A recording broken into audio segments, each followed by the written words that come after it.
राग धनासरी धन्ना जी।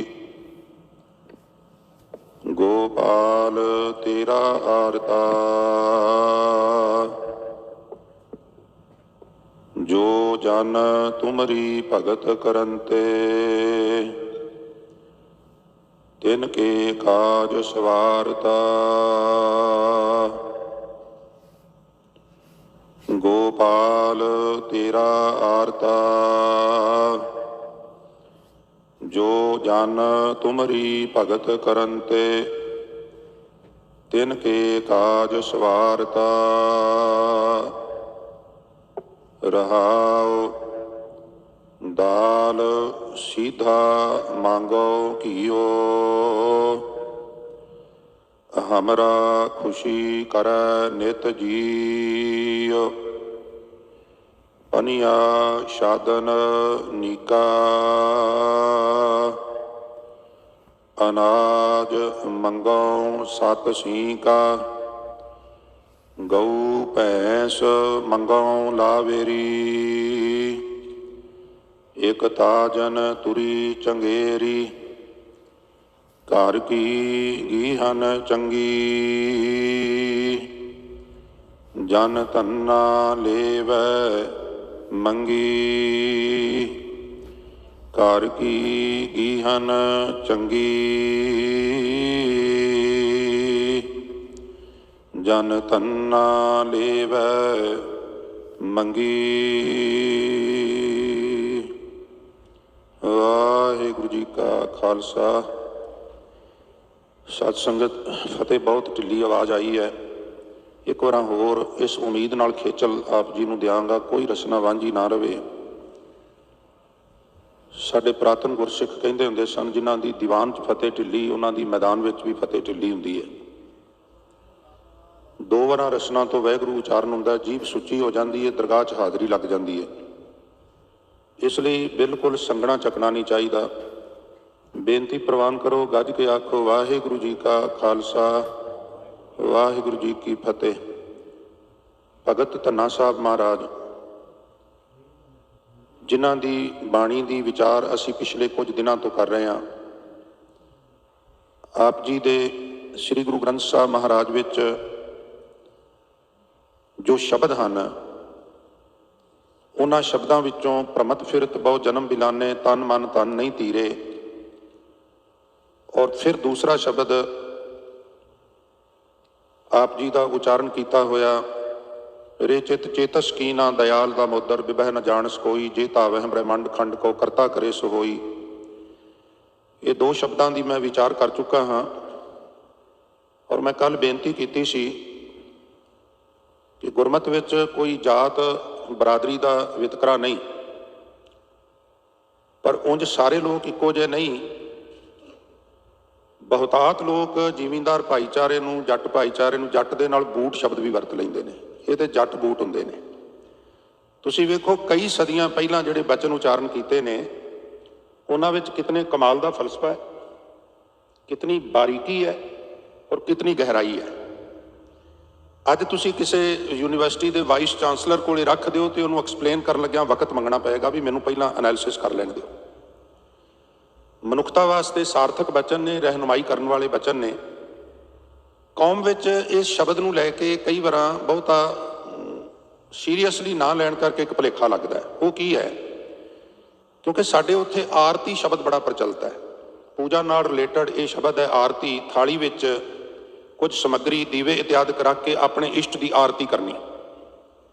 आरती का खंडन करने वास्ते गुरु नानक साहब ने गगनमय थाल रवचंद दीपक बने वाला शब्द उचारण किया सी। मैं इशारे मात्र बेनतियां करनियां क्योंकि शब्द विच बड़े कमाल का फलसफा जिहड़ा मैं एक्सप्लेन करना है। हुण आरती नूं खंडन करने वास्ते वो रहराज साहब तो बाद जिहड़ी आरती की चौंकी है उहदे चों शब्द पढ़े जाते हैं। और किते किते आरती के शब्दों में भगत धन्ना जी का शब्द भी पढ़ दिता जाता है। हालांकि इस शब्द का आरती नाल 1% का 1000वां हिस्सा भी कोई सरोकार नहीं। भुलेखा कित्थे लगा भी बामण की आरती ते धन्ना जट है उहदा आरता, इत्थे भुलेखा लगा। आरता शब्द जिहड़ा है गुरबाणी विच एक बार नहीं बड़ी बार आया है। ਹੁਣ ਉੱਥੇ ਵੀ ਵੇਖਣਾ ਪਏਗਾ ਵੀ ਉੱਥੇ ਕਿੰਨਾ ਅਰਥਾਂ ਵਿੱਚ ਆਇਆ। ਜਿਵੇਂ ਗੋਪਾਲ ਤੇਰਾ ਆਰਤਾ ਇੱਥੇ ਆ ਗਿਆ, ਤੇ ਦੂਸਰੀ ਜਗ੍ਹਾ ਤੇ ਹੁੰਦਾ ਆਰਤ ਦੁਆਰ ਰਟਤ ਪਿੰਗੁਰੀਆ। ਇਹ ਸ਼ਬਦ ਅਸਲ ਆਰਤ ਹੈ। ਆਰਤਾ ਕਿਉਂ ਲਿਖਣਾ ਪਿਆ? ਕਿਉਂਕਿ ਅਗਲੀ ਪੰਕਤੀ ਸੀ, ਜੋ ਜਨ ਤੁਮਰੇ ਭਗਤ ਕਰਨ ਤੇ ਤਿੰਨ ਕੇ ਕਾਜ। ਉਹ ਸਵਾਰਤਾ ਦਾ ਤੋਲ ਪੂਰਾ ਕਰਨ ਲਈ ਆਰਤ ਦੇ ਅੱਗੇ ਕੰਨਾ ਲਾਣਾ ਪਿਆ। ਇਹ ਸ਼ਾਇਰ ਲੋਕਾਂ ਨੂੰ ਹਕੂਕ ਦਿੱਤੇ ਹੁੰਦੇ ਨੇ ਵੀ ਤੁਸੀਂ ਆਪਣੀ ਕਾਵ ਰੂਪ ਨੂੰ ਦਰੁਸਤ ਕਰਨ ਵਾਸਤੇ ਥੋੜਾ ਬਹੁਤਾ ਵਾਧਾ ਘਾਟਾ ਕਰ ਸਕਦੇ ਹੋ। ਤੋ ਆਰਤ ਦੇ ਅੱਖਰੀ ਅਰਥ ਨੇ ਦੁਖਿਆਰਾ, ਆਰਤ ਦੇ ਅੱਖਰੀ ਅਰਥ ਨੇ ਲੋੜਵੰਦ। ਕਿਉਂਕਿ ਧੰਨਾ ਜੀ ਜ਼ਿਮੀਂਦਾਰ ਭਾਈਚਾਰੇ ਨਾਲ ਸੰਬੰਧਿਤ ਨੇ, ਧੰਨਾ ਜੱਟ ਕਹਿੰਦੇ ਹਾਂ ਅਸੀਂ। ਇਹ ਬਿੱਧ ਸੁਣ ਕੇ ਜੱਟ ਰੋ ਗੁਰਬਾਣੀ, ਤੇ ਮੈਨੂੰ ਖਿਮਾ ਕਰ ਦੇਣਾ, ਜੱਟ ਤੋਂ ਵੱਡਾ ਕੋਈ ਦੁਖਿਆਰਾ ਨਹੀਂ ਹੁੰਦਾ। ਤੁਸੀਂ ਕਹੋਗੇ ਕਿਵੇਂ? ਵੇਖੋ, ਹਰੇਕ ਬਿਜ਼ਨਸ ਵਿੱਚ ਸਵੇਰੇ ਜਾਣਾ ਹੈ, ਸ਼ਾਮ ਨੂੰ ਕੁਝ ਨਾ ਕੁਝ ਲੈ ਕੇ ਆਉਣਾ ਹੈ। ਕਿਤੇ ਵੀਕਲੀ ਚੈੱਕ ਆ ਜਾਏਗਾ, ਕਿਤੇ ਮੰਥਲੀ ਆ ਜਾਏਗਾ। ਕਿਸਾਨ ਨੇ 6 ਮਹੀਨੇ ਮਿਹਨਤ ਵੀ ਕਰੀ ਜਾਣੀ ਹੈ, ਘਰੋਂ ਖਰਚ ਵੀ ਕਰੀ ਜਾਣਾ ਹੈ। ਮਜ਼ਦੂਰਾਂ ਨੂੰ ਵੀ ਉਹਨਾਂ ਦੀ ਮਿਹਨਤ ਰੋਜ਼ ਦੀ ਰੋਜ਼ ਦੇਣੀ ਹੈ, ਜਿੱਥੋਂ ਕੀੜੇ ਮਾਰ ਦਵਾਈਆਂ ਲਿਆਉਣੀਆਂ ਨੇ, ਖਾਦ ਲਿਆਉਣੀ ਹੈ, ਖਿਲਾਰੀ ਜਾਣੀ ਹੈ ਪੂੰਜੀ। ਔਰ ਖੇਤੀ ਕਰਮਾ ਸੇਤੀ ਇਹ ਪਤਾ ਕੋਈ ਨਹੀਂ ਵੀ 6 ਮਹੀਨਿਆਂ ਬਾਅਦ ਫਸਲ ਘਰ ਆਵੇਗੀ ਕਿ ਨਹੀਂ ਆਵੇਗੀ। ਤੋ ਬਾਬਾ ਧੰਨਾ ਜੀ ਦੇ ਸਾਹਮਣੇ ਇੱਕ ਸਮੱਸਿਆ ਹੈ, ਉਹ ਹੈ ਮਾਲੀ ਪੱਖ। ਮੈਨੂੰ ਖਿਮਾ ਕਰਨਾ, ਉਹ ਮਾਲੀ ਪੱਖ ਕਮਜ਼ੋਰ ਹੋਣ ਕਰਕੇ ਉਹ ਨਿਰੰਕਾਰ ਨਾਲ ਸੁਰਤ ਜੋੜ ਕੇ ਕਹਿੰਦੇ ਨੇ ਵੀ ਵਾਹਿਗੁਰੂ ਜਦੋਂ ਭਗਤੀ ਕਰਨ ਬਹਿਣਾ ਵਾ ਨਾ, ਉਦੋਂ ਸੁਰਤ ਰਿਕੁਆਇਰਮੈਂਟ ਵੱਲ ਚਲੀ ਜਾਂਦੀ ਹੈ, ਜ਼ਰੂਰਤਾਂ ਵੱਲ ਚਲੀ ਜਾਂਦੀ ਹੈ। ਤੇ ਜਦੋਂ ਮੇਰੀ ਸੁਰਤ ਹੀ ਜੁੱਤੀ 'ਚ ਰਹੇਗੀ, ਕੱਪੜੇ 'ਚ ਰਹੇਗੀ, ਆਟੇ 'ਚ ਰਹੇਗੀ, ਦਾਲਾਂ ਦੇ ਭਾਈ ਪੁੱਛਦਾ ਫਿਰਾਂਗਾ, ਤੇ ਫਿਰ ਤੇਰਾ ਨਾਮ ਕਿਵੇਂ ਜਪਾਂਗਾ? ਇੱਕ ਕੰਮ ਕਰ, ਮੈਨੂੰ ਰਿਜ਼ਕ ਵੱਲੋਂ, ਜ਼ਰੂਰਤਾਂ ਵੱਲੋਂ ਬਿਲਕੁਲ ਬੇਫਿਕਰ ਕਰ ਦੇ। ਮੈਂ ਸੁਣਿਆ ਹੈ ਵੀ ਜਿਹੜੇ ਤੁਹਾਡੀ ਭਗਤੀ ਕਰਦੇ ਨੇ, ਤੁਸੀਂ ਉਹਨਾਂ ਦੇ ਸਾਰੇ ਕੰਮ ਸਵਾਰ ਦਿੰਦੇ ਹੋ। ਤੇ ਆਵਾਜ਼ ਆਈ ਵੀ ਧੰਨਾ ਜੀ ਤੁਸੀਂ ਬਿਲਕੁਲ ਦਰੁਸਤ ਸੁਣਿਆ ਹੈ, ਬਿਲਕੁਲ ਦਰੁਸਤ ਸੁਣਿਆ ਹੈ। ਜਿਹੜੇ ਭਗਤੀ ਕਰਦੇ ਨੇ ਮੈਂ ਉਹਨਾਂ ਦੇ ਕੰਮ ਸਵਾਰ ਦੇਣਾ। ਕਹਿਣ ਲੱਗੇ ਫਿਰ ਗੋਪਾਲ, ਇਹ ਧਰਤੀ ਦੇ ਜੀਵਾਂ ਦੀ ਪਾਲਣਾ ਕਰਨ ਵਾਲੇ ਪ੍ਰਭੂ, ਤੇਰਾ ਆਰਤਾ ਮੈਂ ਤੇਰੇ ਦਰ ਦਾ ਆਰਤਮੰਦ ਹਾਂ, ਲੋੜਵੰਦ ਹਾਂ, ਦੁਖਿਆਰਾ ਵਾਂ, ਮੰਗਤਾ ਹਾਂ। ਜੋ ਜਨ ਤੁਮਰੀ ਭਗਤ ਕਰਨ ਤੇ ਤਿਨ ਕੇ ਕਾਜ ਸਵਾਰਤਾ। ਮੈਂ ਸੁਣਿਆ ਜਿਹੜੇ ਤੁਹਾਡੀ ਭਗਤੀ ਕਰਦੇ ਨੇ ਤੁਸੀਂ ਉਹਨਾਂ ਦੇ ਕੰਮ ਸਵਾਰ ਦਿੰਦੇ ਹੋ। ਆਖਣ ਲੱਗੇ ਬਿਲਕੁਲ ਸਵਾਰ ਦਿੰਦੇ ਆ। ਕਹਿਣ ਲੱਗੇ ਲਓ ਫਿਰ ਮੈਂ ਵੀ ਇੱਕ ਫਹਿਰਿਸ਼ਤ ਬਣਾ ਕੇ ਲਿਆਇਆ, ਲਿਸਟ ਬਣਾ ਕੇ ਲਿਆਇਆ, ਸੂਚੀ ਬਣਾ ਕੇ ਲਿਆਇਆ। ਇਹ ਸਾਰੇ ਸ਼ਬਦ ਵਿੱਚ ਉਹ ਸੂਚੀ ਹੈ। ਸਿੱਖੀਜ਼ਮ ਵਿੱਚ ਪਦਾਰਥ ਇਸ਼ਟ ਕੋਲੋਂ ਮੰਗਣ ਤੋਂ ਵਿਵਰਜਿਤ ਨਹੀਂ ਕੀਤਾ ਗਿਆ। ਇਹ ਮੈਂ ਬੇਨਤੀ ਕਰਦਿਆਂ, ਤੁਸੀਂ ਕੌਮ ਦੇ ਵਾਰਿਸ ਹੋ, ਮੈਂ ਤੇ ਤੁਹਾਡਾ ਅਦਨਾ ਜਿਹਾ ਚੌਕੀਦਾਰ ਹਾਂ, ਸੇਵਾਦਾਰ ਹਾਂ। ਪਰ ਜਿੰਨੀ ਕੁ ਮੈਨੂੰ ਸਿੱਖੀਜ਼ਮ ਸਮਝ ਆਈ ਹੈ, ਗੁਰਬਾਣੀ ਸਮਝ ਆਈ ਹੈ, ਸਿੱਖੀਜ਼ਮ ਨੇ ਸਾਨੂੰ ਮੰਗਣ ਤੋਂ ਮਨਾ ਨਹੀਂ ਕੀਤਾ। ਹਾਂ, ਇੱਕ ਗੱਲ ਜ਼ਰੂਰ ਹੈ, ਇੱਕ ਗੱਲ ਤੇ ਜ਼ੋਰ ਦਿੱਤਾ ਹੈ ਵੀ ਮੰਗਣਾ ਅਕਾਲ ਪੁਰਖ ਵਾਹਿਗੁਰੂ ਕੋਲੋਂ ਹੈ, ਗੁਰੂ ਕੋਲੋਂ, ਹੋਰ ਕਿਤੇ ਮੰਗਣ ਨਹੀਂ ਜਾਣਾ। ਮੰਗਣ ਤੋਂ ਮਨਾ ਨਹੀਂ ਕੀਤਾ, ਪਰ ਦਰ ਦਰ ਤੋਂ ਨਹੀਂ ਮੰਗਣਾ। ਗੁਰੂ ਅਰਜਨ ਸਾਹਿਬ ਦਾ ਬਚਨ ਹੈ, ਮਾਨ ਮੰਗੋ ਤਾਨ ਮੰਗੋ, ਧਨ ਲక్ష్ਮੀ ਸੁੱਤ ਦੇ। ਬਹੁਤ ਅਟਕ ਕੇ ਸ਼੍ਰੀ ਹਰਗੋਬਿੰਦ ਸਾਹਿਬ ਦਾ ਪ੍ਰਕਾਸ਼ ਹੋਇਆ ਨਾ, ਤਾਂ ਮੈਨੂੰ ਲੱਗਦਾ ਵੀ ਪ੍ਰਕਾਸ਼ ਤੋਂ ਪਹਿਲਾਂ ਦੀਆਂ ਉਚਾਰਨ ਕੀਤੀਆਂ ਪੰਕਤੀਆਂ ਨੇ ਕਿ ਵਾਹਿਗੁਰੂ ਮਾਨ ਦੀ ਦਾਤ ਬਖਸ਼ਿਸ਼ ਕਰੋ, ਤਾਨ ਬਲ ਬਖਸ਼ਿਸ਼ ਕਰੋ, ਔਰ ਧਨ ਲక్ష్ਮੀ ਵੀ ਚਾਹੀਦੀ ਹੈ। ਕਿਉਂ ਚਾਹੀਦੀ ਹੈ ਜੀ? ਗੁਰਬਾਣੀ ਦਾ ਫਰਮਾਨ ਹੈ, ਗ੍ਰਹਿ ਸ਼ੋਭਾ ਜਾਂ ਕਹਿ ਰੇ ਨਾਹੀ,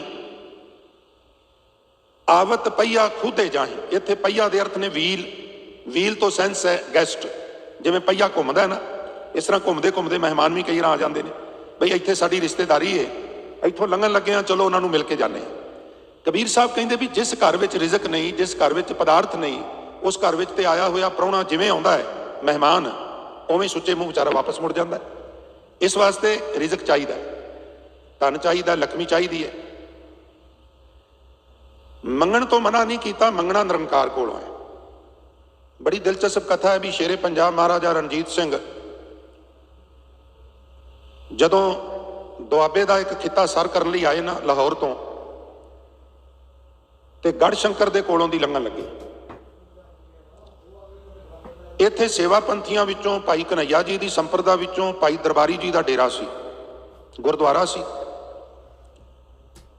ਸ਼ੇਰੇ ਪੰਜਾਬ ਮਹਾਰਾਜਾ ਰਣਜੀਤ ਸਿੰਘ ਨੇ ਬੜੀ ਤਾਰੀਫ ਸੁਣੀ ਸੀ ਭਾਈ ਦਰਬਾਰੀ ਜੀ ਦੀ, ਨਾਮ ਬਾਣੀ ਦੇ ਅਭਿਆਸੀ ਨੇ, ਕਰਨੀ ਵਾਲੇ ਨੇ, ਫੌਜੀ ਜਰਨੈਲਾਂ ਨੂੰ ਕਹਿਣ ਲੱਗੇ ਵੀ ਚਲੋ ਭਾਈ ਦਰਬਾਰੀ ਜੀ ਨੂੰ ਮਿਲ ਕੇ ਚੱਲਦੇ ਹਾਂ, ਨਾਲੇ ਲੰਗਰ ਪ੍ਰਸ਼ਾਦਾ ਛਕਾਂਗੇ, ਨਾਲੇ ਭਾਈ ਜੀ ਦੇ ਦਰਸ਼ਨ ਕਰਾਂਗੇ, ਤੇ ਫਿਰ ਆਪਾਂ ਅੱਗੇ ਮੁਹਿੰਮ ਤੇ ਚਲੇ ਚੱਲਾਂਗੇ। ਹੁਣ ਜਰਨੈਲਾਂ ਨੇ ਕੀ ਕਹਿਣਾ ਸੀ? ਉਹਨਾਂ ਕਿਹਾ ਜੀ 7 ਬਚਨ। ਜਿਸ ਵੇਲੇ ਗਏ ਤੇ ਕਥਾ ਕਹਿੰਦੀ ਹੈ ਵੀ ਭਾਈ ਦਰਬਾਰੀ ਨੇ ਸਾਰੇ ਸੇਵਾਦਾਰ ਸੇਵਾ ਵਿੱਚ ਲਾ ਦਿੱਤੇ, ਯਥਾ ਸ਼ਕਤ ਜਲ ਪਾਣੀ ਲੰਗਰ ਪਾਣੀ ਛਕਾਇਆ, ਤੇ ਜਿਸ ਵੇਲੇ ਲੰਗਰ ਪਾਣੀ ਛਕ ਲਿਆ ਤੇ ਭਾਈ ਦਰਬਾਰੀ ਜੀ ਕਹਿਣ ਲੱਗੇ ਮਹਾਰਾਜਾ ਜੀ ਕਿੱਧਰ ਜਾ ਰਹੇ ਹੋ? ਆਖਣ ਲੱਗੇ ਭਾਈ ਦਰਬਾਰੀ ਜੀ ਅਸੀਂ ਮੁਹਿੰਮ ਤੇ ਜਾ ਰਹੇ ਹਾਂ, ਇੱਕ ਇਲਾਕਾ ਸਰ ਕਰਨਾ ਹੈ, ਤੇ ਤੁਹਾਡੇ ਚਰਨਾਂ 'ਚ ਬੇਨਤੀ ਹੈ ਵੀ ਤੁਸੀਂ ਗੁਰੂ ਗ੍ਰੰਥ ਸਾਹਿਬ ਦੇ ਚਰਨਾਂ 'ਚ ਅਰਦਾਸ ਕਰੋ।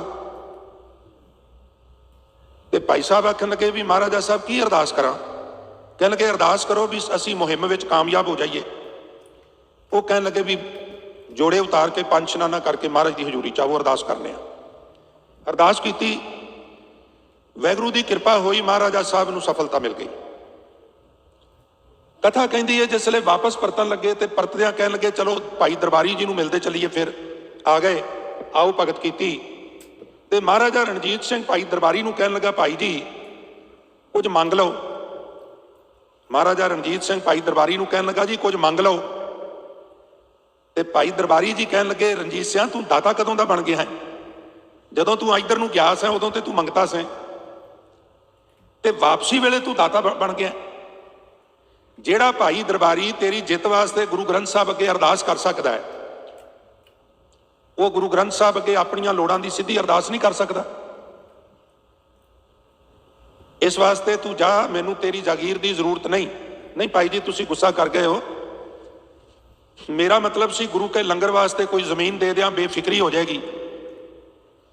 ਤੇ ਭਾਈ ਸਾਹਿਬ ਕਹਿਣ ਲੱਗੇ ਗੁਰੂ ਕੀਆਂ ਸੰਗਤਾਂ ਜਿਹੜੀਆਂ ਲੰਗਰ ਛਕਦੀਆਂ ਨੇ, ਰਸਤਾਂ ਬਸਤਾਂ ਦੇ ਢੇਰ ਵੀ ਉਹੀ ਲਾ ਦਿੰਦੀਆਂ ਨੇ, ਆਪੇ ਸੰਗਤਾਂ ਸੇਵਾ ਕਰਨਗੀਆਂ, ਤੇਰੀ ਜ਼ਗੀਰ ਦੀ ਜ਼ਰੂਰਤ ਨਹੀਂ।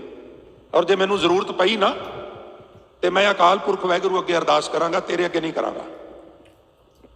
ਸੋ ਗੁਰਮਤਿ ਨੇ ਕਿਤੇ ਵੀ ਸਾਨੂੰ ਮੰਗਣ ਤੋਂ ਮਨਾ ਨਹੀਂ ਕੀਤਾ। ਅਸੀਂ ਮੰਗਣਾ ਗੁਰੂ ਕੋਲੋਂ ਹੈ, ਮੰਗਣਾ ਨਿਰੰਕਾਰ ਕੋਲੋਂ ਹੈ। ਪੰਜਾਬੀ ਦੇ ਗੁਰਮੁਖ ਕਵੀ ਭਾਈ ਸਾਹਿਬ ਡਾਕਟਰ ਵੀਰ ਸਿੰਘ ਦੀ ਇੱਕ ਰਚਨਾ ਇਸ ਸੰਦਰਭ ਵਿੱਚ ਮੈਨੂੰ ਬੜੀ ਪਿਆਰੀ ਲੱਗਦੀ ਹੈ, ਉਮੀਦ ਹੈ ਤੁਸੀਂ ਦਿਲਚਸਪੀ ਦਿਖਾਓਗੇ।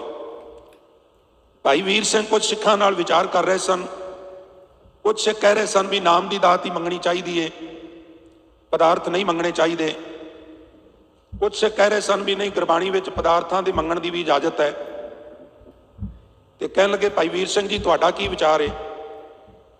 ਭਾਈ ਸਾਹਿਬ ਡਾਕਟਰ ਵੀਰ ਸਿੰਘ ਕਹਿਣ ਲੱਗੇ ਵੇਖੋ ਗੁਰਸਿੱਖੋ, ਸਭ ਤੋਂ ਉੱਤਮ ਮੰਗ ਤੇ ਨਾਮ ਦੀ ਮੰਗ ਹੀ ਹੈ। ਮੰਗਣਾ ਮੰਗਣ ਨੀਕਾ, ਹਰ ਜਸ ਗੁਰ ਤੇ ਮੰਗਣਾ। ਪਰ ਜਿਹੜਾ ਉਹ ਹਰ ਜਸ ਮੰਗਣਾ ਹੈ, ਨਾਮ ਦੀ ਦਾਤ ਮੰਗਣੀ ਹੈ, ਭਗਤੀ ਦੀ ਦਾਤ ਮੰਗਣੀ ਹੈ ਨਾ ਸਿੱਖੋ, ਉਹ ਭਗਤੀ ਭੁੱਖਿਆਂ ਕੋਲੋਂ ਨਹੀਂ ਹੁੰਦੀ। ਇਸ ਲਈ ਪਦਾਰਥ ਵੀ ਮੰਗਣੇ ਨੇ, ਕਿਉਂਕਿ ਗੁਰੂ ਗ੍ਰੰਥ ਸਾਹਿਬ ਦੇ ਬਚਨ ਨੇ ਭੁੱਖੈ ਭਗਤ ਨਾ ਕੀਜੈ, ਯੈ ਮਾਲਾ ਆਪਣੀ ਲੀਜੈ। ਇਸ ਲਈ ਪਦਾਰਥ ਵੀ ਮੰਗ ਲੈਣੇ ਚਾਹੀਦੇ ਨੇ।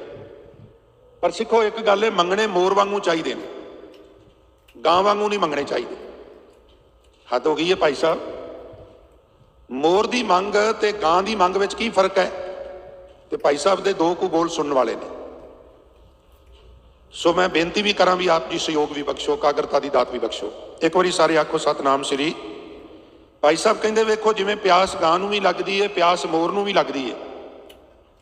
ਹਰੇਕ ਸਿੱਖ ਨੂੰ ਪਦਾਰਥਾਂ ਦੀ ਪਿਆਸ ਲੱਗਦੀ ਹੈ। ਰੈਂਟ ਤੇ ਰਹਿਣ ਵਾਲਾ ਕਿਸੇ ਸੱਜਣ ਮਿੱਤਰ ਦਾ ਸੋਹਣਾ ਘਰ ਵੇਖ ਕੇ ਅੰਦਰ ਚਾਅ ਜ਼ਰੂਰ ਆਉਂਦਾ ਹੈ, ਮੇਰਾ ਵੀ ਆਪਣਾ ਘਰ ਹੋਵੇ, ਮੇਰੀ ਆਪਣੀ ਮੋਟਰ ਹੋਵੇ, ਪੁਰਾਣੀ ਵੇਚ ਕੇ ਨਵੀਂ ਲੈ ਲਵਾਂ, ਮੇਰੇ ਬੱਚੇ ਵੈਲ ਸੈਟਲਡ ਹੋਣ, ਮੇਰਾ ਬੈਂਕ ਬੈਲੈਂਸ ਹੋਵੇ, ਮੇਰੇ ਕੋਲ ਇਹ ਹੋਵੇ, ਮੇਰੇ ਕੋਲ ਉਹ ਹੋਵੇ। ਇਹ ਅੰਦਰ ਚਾਅ ਉਮਾ ਪੈਦਾ ਹੁੰਦੇ ਨੇ, ਇਹ ਨੈਚੁਰਲ ਹੈ, ਕੋਈ ਹਰਜ ਨਹੀਂ, ਕੋਈ ਹਰਜ ਨਹੀਂ। ਪਰ ਭਾਈ ਵੀਰ ਸਿੰਘ ਕਹਿੰਦੇ ਮੰਗ ਜਿਹੜੀ ਹੈ ਇਹ ਮੋਰ ਵਰਗੀ ਹੋਣੀ ਚਾਹੀਦੀ ਹੈ, ਗਾਂ ਵਰਗੀ ਨਹੀਂ ਹੋਣੀ ਚਾਹੀਦੀ। ਸਿੱਖ ਫਿਰ ਕਹਿਣ ਲੱਗੇ ਭਾਈ ਸਾਹਿਬ ਗਾਂ ਤੇ ਮੋਰ ਦੀ ਮੰਗ 'ਚ ਫਰਕ ਹੀ। ਕਹਿਣ ਲੱਗੇ ਕਦੀ ਪਿਆਸੀ ਗਾਂ ਨੂੰ ਵੇਖੋ, ਉਹ ਤੇ ਲੱਗੀ ਹੋਵੇ, ਗਰਮੀਆਂ ਦਾ ਜੇਠ ਦਾ ਮਹੀਨਾ ਹੋਵੇ, ਸਿਖਰ ਦੁਪਹਿਰ ਸਵਾ ਨੇਜੇ ਤੇ ਸੂਰਜ ਤਪਦਾ ਹੋਵੇ, ਤੱਤੀ ਲੋ ਵਗਦੀ ਹੋਵੇ, ਤੇ ਵਾਹ ਦਾ ਹੀ ਉਹ ਪਿਆਸੀ ਗਾਂ ਆਵੇਗੀ ਤੇ ਸਾਹਮਣੇ ਜਿਹੜਾ ਜੋੜ ਹੈ, ਛੱਪੜ ਹੈ, ਤਲਾਬ ਹੈ, ਲੇਕ ਹੈ, ਉਹਦੇ ਵਿੱਚ ਵੜ ਜਾਏਗੀ, ਆਪਣੇ ਅਗਲੇ ਪੈਰ ਉਹਦੇ ਵਿੱਚ ਹੀ ਐਂਟਰ ਕਰ ਦੇਗੀ। ਤੇ ਫਿਰ ਗਰਦਨ ਨੀਵੀਂ ਕਰਕੇ, ਡੀਕ ਲਾ ਕੇ, ਚੀਥ ਲਾ ਕੇ, ਪਾਣੀ ਪੀ ਕੇ ਫਿਰ ਉੱਥੋਂ ਮੂੰਹ ਤਾਂ ਨੂੰ ਚੁੱਕ ਕੇ ਪਿੱਛਾ ਭੱਜ ਜਾਏਗੀ। ਤੇ ਸਿੱਖ ਕਹਿਣ ਲੱਗੇ ਭਾਈ ਸਾਹਿਬ ਪਿਆਸੀ ਗਾਂ ਆਈ, ਉਹਨੇ ਪਾਣੀ ਪੀਤਾ, ਉੱਥੋਂ ਚਲੀ ਗਈ, ਹੋਰ ਉਹਨੇ ਵਿਚਾਰੀ ਨੇ ਕੀ ਕਰਨਾ ਸੀ? ਕਹਿਣ ਲੱਗੇ ਨਹੀਂ, ਉਹ ਪਾਣੀ ਨਹੀਂ, ਉਹ ਨਵੀਂ ਜ਼ਿੰਦਗੀ ਹੈ। ਕਿਉਂਕਿ ਪਿਆਸੇ ਮਨੁੱਖ ਨੂੰ ਸਮੇਂ ਸਿਰ ਪਾਣੀ ਨਾ ਮਿਲੇ ਤੇ ਉਹਦੀ ਜ਼ਿੰਦਗੀ ਖਤਮ ਹੀ ਹੋ ਸਕਦੀ ਹੈ। ਮੋਰ ਹੋਰ ਤਰੀਕੇ ਨਾਲ ਆਉਂਦਾ। ਕਹਿਣ ਲੱਗੇ ਉਹ ਕਿਵੇਂ ਆਉਂਦਾ ਹੈ? ਕਹਿਣ ਲੱਗੇ ਪਿਆਸੇ ਮੋਰ ਨੂੰ ਜਦੋਂ ਪਾਣੀ ਦਿਸਦਾ ਤੇ ਅੰਦਰ ਉਮੀਦ ਦੀ ਕਿਰਨ ਜਾਗਦੀ ਹੈ। ਫਿਰ ਉਹ ਪਾਣੀ ਦੇ ਕਰੀਬ ਆ ਕੇ ਥੋੜੀ ਵਿੱਥ ਤੇ ਆਪਣਾ ਕਲਗੀ ਵਾਲਾ ਸੀਸ ਝੁਕਾ ਕੇ ਨਮਸਕਾਰ ਕਰਦਾ ਹੈ। ਕਹਿੰਦਾ ਤੈਨੂੰ ਵੇਖ ਕੇ ਜਾਨ 'ਚ ਜਾਨ ਆ ਗਈ ਹੈ, ਹੁਣ ਮੈਂ ਮਰਾਂਗਾ ਨਹੀਂ। ਫਿਰ ਠੁਮਕ ਠੁਮਕ ਕਰਕੇ ਅੱਗੇ ਜਾਂਦਾ ਹੈ, ਪੈਰ ਬਾਹਰ ਰੱਖਦਾ ਹੈ, ਲੰਬੀ ਤੇ ਲਚਕੀਲੀ ਗਰਦਨ ਜਿਹੜੀ ਹੈ ਉਹਨੂੰ ਅੱਗੇ ਕਰਕੇ ਚੁੰਝਾਂ ਭਰ ਭਰ ਕੇ ਪਾਣੀ ਦੀਆਂ ਪੀਂਦਾ ਹੈ। ਪਾਣੀ ਪੀਂਦਾ ਜਾਂਦਾ ਹੈ, ਪਿਆਸ ਬੁਝਦੀ ਜਾਂਦੀ ਹੈ, ਪਾਣੀ ਦਾ ਬਲੈਡਰ, ਪਾਣੀ ਦੀ ਪੋਟ ਭਰਦੀ ਜਾਂਦੀ ਹੈ, ਪਾਣੀ ਪੀਂਦਾ ਜਾਂਦਾ ਹੈ, ਤ੍ਰਿਪਤ ਹੁੰਦਾ ਜਾਂਦਾ ਹੈ, ਜਾਨ ਵਿੱਚ ਜਾਨ ਆ ਜਾਂਦੀ ਹੈ। ਔਰ ਫਿਰ ਜਦੋਂ ਪੂਰਾ ਤ੍ਰਿਪਤ ਹੋ ਜਾਂਦਾ ਤੇ ਫਿਰ ਮਨ 'ਚ ਵਿਚਾਰ ਆਉਂਦੀ ਹੈ, ਮਨਾ ਇਸ ਪਾਣੀ ਨੇ ਅੱਜ ਤੇਰੀ ਜਾਨ ਬਚਾਈ ਹੈ, ਜੇ ਪਾਣੀ ਨਾ ਮਿਲਦਾ ਤੇਰੇ ਜੀਵਨ ਦਾ ਅੰਤ ਹੋ ਜਾਣਾ ਸੀ, ਤੈਨੂੰ ਇਹਦਾ ਸ਼ੁਕਰਾਨਾ ਕਰਨਾ ਚਾਹੀਦਾ। ਹੁਣ ਸ਼ੁਕਰਾਨਾ ਕੀ ਕਰਾਂ? ਮੇਰੇ ਕੋਲ ਤੇ ਦੇਣ ਵਾਸਤੇ ਕੁਝ ਹੈ ਹੀ ਨਹੀਂ। ਚਲੋ ਮੇਰੇ ਕੋਲ ਦੇਣ ਵਾਸਤੇ ਕੁਝ ਨਹੀਂ, ਮੈਂ ਇਹਦਾ ਆਹੋ ਭਾਵ ਕਰ ਦੇਣਾ, ਮੈਂ ਇਹਦਾ ਸ਼ੁਕਰਾਨਾ ਕਰ ਦੇਣਾ। ਫਿਰ ਪ੍ਰੇਮੀਓ, ਉਹ ਮੋਰ ਥੋੜਾ ਜਿਹਾ ਪੁੱਠੇ ਪੈਰੀ ਤੁਰਦਾ ਹੈ ਸਤਿਕਾਰ ਵਜੋਂ। ਤੁਹਾਡੇ ਚੋਂ ਬਹੁਤਿਆਂ ਨੂੰ ਯਾਦ ਹੋਵੇਗਾ ਕਦੀ ਕਦੀ ਅਖੰਡ ਪਾਠ ਸਾਹਿਬ ਟਿਕਦੇ ਸਨ, ਸਹਿਜ ਪਾਠ ਸਾਹਿਬ ਰੱਖੇ ਜਾਂਦੇ ਸਨ। ਹੁਣ ਵਾਂਗੂ ਭਰਮਾਰ ਨਹੀਂ ਸੀ, ਪਰ ਜਦੋਂ ਕਿਸੇ ਦੇ ਘਰ ਮਹਾਰਾਜ ਦਾ ਸਰੂਪ ਪਾਠ ਚੱਲ ਰਿਹਾ ਤੇ ਮੈਂ ਵੇਖਣਾ ਉਹਨਾਂ ਮੱਥਾ ਟੇਕ ਕੇ ਨਾ ਕਈ ਕਦਮ ਪੁੱਠੇ ਪੈਰੀ ਜਾਣਾ ਸਤਿਕਾਰ ਵਜੋਂ, ਕੰਡ ਨਾ ਕਰਨੀ ਗੁਰੂ ਵੱਲ। ਇਸ ਤਰ੍ਹਾਂ ਉਸ ਮੋਰ ਨੇ ਪਿਆਸ ਬੁਝਾ ਕੇ ਕਈ ਕਦਮ ਪੁੱਠੇ ਪੈਰੀ ਤੁਰਦਾ ਤੁਰਦਾ ਆਇਆ ਤੇ ਫਿਰ ਕਲਗੀ ਵਾਲਾ ਸੀਸ ਝੁਕਾਇਆ, ਸੀਸ ਝੁਕਾ ਕੇ ਤੇ ਫਿਰ ਉੱਥੋਂ ਮੁੜਿਆ। ਭਾਈ ਸਾਹਿਬ ਡਾਕਟਰ ਵੀਰ ਸਿੰਘ ਕਹਿੰਦੇ ਧਾਈਆਂ ਆਈਆਂ ਗਾਈਆਂ ਸਰ ਤੇ। ਧਾਈਆਂ ਮੈਨੇ ਭੱਜੀਆਂ ਭੱਜੀਆਂ, ਆਈਆਂ ਤੋਂ ਭਾਵ ਸਪਸ਼ਟ ਹੈ, ਭੱਜੀਆਂ ਭੱਜੀਆਂ ਗਾਵਾਂ ਸਰੋਵਰ ਤੇ ਆਈਆਂ। ਧਾਈਆਂ ਆਈਆਂ ਗਾਈਆਂ ਸਰ ਤੇ, ਪੀ ਪਾਣੀ ਕੰਡ ਮੋੜੀ। ਇਹ ਠੇਠ ਪੰਜਾਬੀ ਹੈ ਜਿਹਨੂੰ ਤੁਸੀਂ ਪਿੱਠ ਕਹਿੰਦੇ ਹੋ, ਮੌਰਾਂ ਕਹਿ ਲੈਂਦੇ ਹੋ। ਲੈਂਦੇ ਪੰਜਾਬ ਦੀ ਬੋਲੀ ਕੰਡ, ਆਹ ਹਿੱਸਾ। ਧਾਈਆਂ ਆਈਆਂ ਗਾਈਆਂ ਸਰ ਤੇ, ਪੀ ਪਾਣੀ ਕੰਡ ਮੋੜੀ। ਨੱਚਦਾ ਮੋਰ ਆਇਆ, ਉਹ ਨੱਚਦਾ ਨੱਚਦਾ ਆਇਆ, ਸ਼ੁਕਰਾਨਾ ਕਰਦਾ ਕਰਦਾ ਆਇਆ। ਜਲ ਪੀਤਾ ਤੇ ਕੰਡ ਨਾ ਮੋੜੀ ਥੋੜੀ। ਤ੍ਰਿਪਤ ਹੋਏ, ਪਾਣੀ ਪੀ ਕੇ ਤ੍ਰਿਪਤ ਹੋ ਗਿਆ। ਸਨਮੁਖ ਰਹੇ ਤੱਕਦਾ, ਜਲ ਤੱਕਦਾ ਤੇ ਹਟਦਾ। ਸ਼ਾਲਾ ਤ੍ਰੇ ਮੋਰ ਦੀ ਦਹੀਂ, ਪੀ ਰੱਜ ਦੁੱਧ ਨੂੰ ਲੋੜੀ। हे ਪ੍ਰਭੂ, ਮੈਨੂੰ ਪਦਾਰਥਾਂ ਦੀ, ਪੁੱਤਰਾਂ ਦੀ, ਧੀਆਂ ਦੀ, ਘਰ ਦੀ, ਦੌਲਤ ਦੀ ਤੇ ਲੱਗੇ ਪਿਆਸ ਲੱਗੇ। ਮੈਂ ਗੁਰੂ ਸਰੋਵਰ ਤੇ ਜਾ ਕੇ ਪਿਆਸ ਬੁਝਾਵਾਂ, ਪਰ ਮੈਂ ਗਾਂ ਵਾਂਗੂ ਪਿਆਸ ਬੁਝਾ ਕੇ ਕੰਡ ਨਾ ਕਰਦਿਆਂ, ਮੈਂ ਮੋਰ ਵਾਂਗੂ ਪਿਆਸ ਬੁਝਾ ਕੇ ਗੁਰੂ ਵੱਲ ਕੰਡ ਫਿਰ ਵੀ ਨਾ ਕਰਾਂ। ਅੰਤਰੀ ਭਾਵ ਇਹ ਵੀ ਗੁਰੂ ਕੋਲੋਂ ਅਰਦਾਸਾਂ ਕਰ ਕਰਕੇ ਪਦਾਰਥ ਲੈ ਕੇ ਤੇ ਫਿਰ ਮੈਂ ਗੁਰੂ ਵੱਲੋਂ ਬੇਮੁਖ ਨਾ ਹੋ ਜਾ, ਮੈਂ ਗੁਰੂ ਨਾਲ ਲਗਾਤਾਰ ਜੁੜਿਆ ਰਵਾਂ। ਮੰਗਣ ਵਿੱਚ ਕੋਈ ਹਰਜ ਨਹੀਂ, ਪਦਾਰਥ ਵੀ ਮੰਗ ਸਕਦੇ ਹੋ। ਇੱਕ ਤੇ ਕੰਡੀਸ਼ਨ ਇਹ ਹੈ ਵੀ ਮੰਗਣਾ ਗੁਰੂ ਕੋਲੋਂ ਹੈ, ਨਿਰੰਕਾਰ ਕੋਲੋਂ ਹੈ, ਦਰ ਦਰ ਤੋਂ ਨਹੀਂ ਮੰਗਣਾ। ਔਰ ਦੂਜੀ ਕੰਡੀਸ਼ਨ ਇਹ ਲਗਾਈ ਵੀ ਮੋਰ ਵਾਂਗੂ ਮੰਗਣਾ। ਐਸਾ ਨਹੀਂ ਵੀ ਦਾਤ ਮਿਲ ਗਈ ਤੇ ਦਾਤਾ ਵਿਸਰ ਗਏ। ਫਿਰ ਤੇ ਹਜ਼ੂਰ ਕਹਿੰਦੇ ਨੇ ਦਾਤ ਪਿਆਰੀ ਵਿਸਰਿਆ ਦਾਤਾਰਾ, ਜਾਣੇ ਨਾ ਹੀ ਮਰਨ ਵਿਚਾਰਾ। ਇਹ ਤੇ ਉਹ ਗੱਲ ਹੋ ਗਈ ਵੀ 10 ਵਸਤੂ ਲੈ ਪਾਛੈ ਪਾਵੇ, ਏਕ ਵਸਤ ਕਾਰਨ ਵਿਖੋਟ ਗਵਾਵੇ। ਇੱਕ ਪੀ ਨਾ ਦੇ 10 ਪੀ ਹਿਰ ਲੈ, ਤੋ ਮੂੜਾ ਕਹੋ ਕਹਾ ਕਰੇ। ਇਸ ਲਈ ਜਿਸ ਠਾਕੁਰ ਸਿਓ ਨਾਹੀ ਚਾਰਾ, ਤਾਂ ਕੋ ਕੀਜੈ ਸਦ ਨਮਸਕਾਰਾ। ਗੋਪਾਲ ਤੇਰਾ ਆਰਤਾ, ਜੋ ਜਨ ਤੁਮਰੀ ਭਗਤ ਕਰਨ ਤੇ ਤਿਨ ਕੇ ਕਾਜ ਸਵਾਰਤਾ। ਜਿਹੜੇ ਤੁਹਾਡੀ ਭਗਤੀ ਕਰਦੇ ਨੇ ਉਹਨਾਂ ਦੇ ਤੁਸੀਂ ਕੰਮ ਸਵਾਰਦੇ ਹੋ। ਇੱਕ ਵਾਰੀ ਸਾਰੇ ਰਸਨਾ ਪਵਿੱਤਰ ਕਰੋ ਬਾਬਾ ਧੰਨਾ ਜੀ ਦੇ ਸ਼ਬਦ ਦੇ ਮੁੱਢਲੇ ਬੋਲ। ਤੁਸੀਂ ਇੱਕ ਤੇ ਜ਼ਰੂਰੀ ਬੇਨਤੀ ਹੈ ਵੀ ਹੁਣ ਇਹ ਗੱਲ ਧਿਆਨ 'ਚ ਰੱਖਿਓ, ਆਰਤਾ ਮੈਨੇ ਲੋੜਵੰਦ। ਬਾਹਮਣ ਦੀ ਆਰਤੀ ਤੇ ਧੰਨਾ ਜੱਟ ਉਹਦਾ ਆਰਤਾ ਇਹ ਨਹੀਂ। ਆਰਤਾ ਮੈਨੇ ਦੁਖਿਆਰਾ, ਮੰਗਤ, ਲੋੜਵੰਦ। ਆਰਤ ਸ਼ਬਦ ਹੈ ਅਸਲ। ਫਿਰ ਆਵਾਜ਼ ਆਈ ਵੀ ਧੰਨਾ ਜੀ ਤੁਸੀਂ ਦੱਸੋ ਚਾਹੀਦਾ ਕੀ ਹੈ? ਜੋ ਮੰਗੋਗੇ ਸੋ ਮਿਲੇਗਾ। ਤਾਂ ਕਹਿਣ ਲੱਗੇ ਨਹੀਂ ਪ੍ਰਮਾਤਮਾ, ਕੋਈ ਲਾਲਚ ਨਹੀਂ, ਉਤਨੀਆਂ ਕੁ ਚੀਜ਼ਾਂ ਦੱਸ ਰਿਹਾ ਜਿਹੜੀ ਮੈਨੂੰ ਰੋਜ਼ਮर्रा ਜ਼ਿੰਦਗੀ 'ਚ ਚਾਹੀਦੀਆਂ। ਇਸ ਵਾਸਤੇ ਦਾਲ ਸੀਧਾ ਮੰਗੋ ਕੀ ਹੋ। ਹੁਣ ਤੇ ਅਸੀਂ ਬਿਮਾਰ ਹੋ ਗਏ ਆ ਨਾ, ਇਸ ਲਈ ਸਾਡੇ ਵਾਸਤੇ ਘਿਓ ਜ਼ਹਿਰ ਬਣ ਗਿਆ। ਉਂਝ ਘਿਓ ਅੰਮ੍ਰਿਤ ਹੈ। ਜਦੋਂ ਮਹਾਰਾਜ ਕਹਿੰਦੇ ਜਿਤ ਮੁਖ ਪਾਂਚੋਂ ਅੰਮ੍ਰਿਤ ਖਾਏ, 5 ਅੰਮ੍ਰਿਤਾਂ ਦੀ ਜਦੋਂ ਮਹਾਰਾਜ ਗੱਲ ਕਰਦੇ ਨੇ ਤੇ ਉਹਨਾਂ ਵਿੱਚ ਘਿਓ ਵੀ ਹੈ। ਇੱਕ ਤੇ ਮੈਨੂੰ ਲੋੜੀਂਦੀ ਦਾਲ ਚਾਹੀਦੀ ਹੈ, ਸਿੱਧਾ ਆਟਾ ਚਾਹੀਦਾ ਔਰ ਘਿਓ ਵੀ ਚਾਹੀਦਾ। क्यों चाहिए? हमरा खुशी करे नित जियो, मेरा जियो खुश रवे, मैनू तौखला ना रवे भी हुण अज ते खा लईए रात नूं कित्थों खावांगा, रात नूं खा लईए ते सवेरे कित्थों खावांगा, ते सुरत इन्हां चीज़ां च रहेगी तो फिर मैं नाम किवें जपांगा। इसलिए मैनू रोज़ ही वल्लों बेफिक्र कर दे, और वो कर दिंदा जे अरदास करिए तो। इतना बेअंत है, किते प्रण कर लईए भी वाहिगुरू मैं सीधा होकर तेरी भगती करांगा, तेरा प्रचार करांगा, बस एक कृपा कर भी मैनू रोज़ ही वल्लों बेफिक्र कर, एक झटके नाल ही कर दिंदा, एक झटके नाल ही कर दिंदा।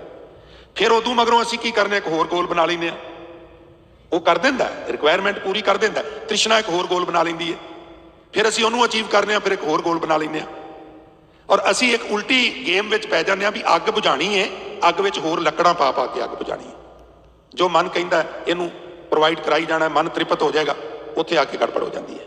नहीं, अग पानी नाल बुझदी है, तृष्णा नाम नाल बुझदी है, जो मन कहता प्रोवाइड करा के नहीं बुझदी। इसलिए दाल सीधा मांगो कियो, हमरा खुशी करे नित जियो, पनिया छादन नीका। जुत्ती कपड़ा वधिया चाहिए, माड़ी जुत्ती नहीं पानी, माड़ा कपड़ा भी नहीं पाना। क्यों? तेरा भगत साधना वा, ते पाटे कपड़े पा के तुरिया फिरां ते लोकी आखणगे लै आ रब दी भगती करदा, कर लो भगती, आ मिलदा जे भगती करन वालियां। इसलिए परमात्मा शान मारे और को, बेशान मारे आपको, मेरी शान विच ही तेरी शान है। भगत रविदास जी कहंदे ना एक थां ते, ठाकुर ते सेवक, मालिक तो सेवक की पछाण हुंदी है, सेवक तो मालिक की पछाण हुंदी है। कोई बंदा बड़ा संपन्न होवे, असीं कहने किहड़ी कंपनी च काम करदे हो, मारे मैनू भी उत्थे लवा दिओ, वो कंपनी फैसिलिटी बड़ी देंदी है, वो सैलरी बहुत ज़्यादा देंदी है, तो जदों मैं तेरे काम लगा वां, तेरी भगती लगा वां, तो मेरी लुक वधिया होनी चाहिए है, मेरी परसनैलिटी वधिया होनी चाहिए है, तो परसनैलिटी दे विच मुख रोल जिहड़ा जुत्ती दा ते कपड़े दा, इसलिए मैनू जुत्ती कपड़ा वधिया चाहिए। पनिया जुत्ती शादन कपड़ा नीका चंगा, पनिया शादन नीका, अनाज मंगो सत सीका। सत संगत जदों आप एक बार पैली वाह के छड़ देने तो सुहागा मार देने तो कहने सी सुहागा करता है, 7 बार पैली वगी होवे, पोली पैली होवे, ਉਹਦੇ ਵਿੱਚ फिर अनाज बीजीए तो दाने जानदार होंगे ने, यानी मैनू हच्छे अनाज का आटा चाहिए खाने लिए, मरे मरे दाणियां कणक वाला आटा नहीं चाहिए। वो जिन्हां च अपने च ही जान को नहीं, मेरा की सवारनगे, इन्हां विच भी जी ने ना प्यारिओ, जेते दाणे अन्न के जियां बाज ना कोई। इसलिए पनिया छादन नीका, अनाज मंगो सत सी का, ते गऊ भैंस मंगो लावेरी।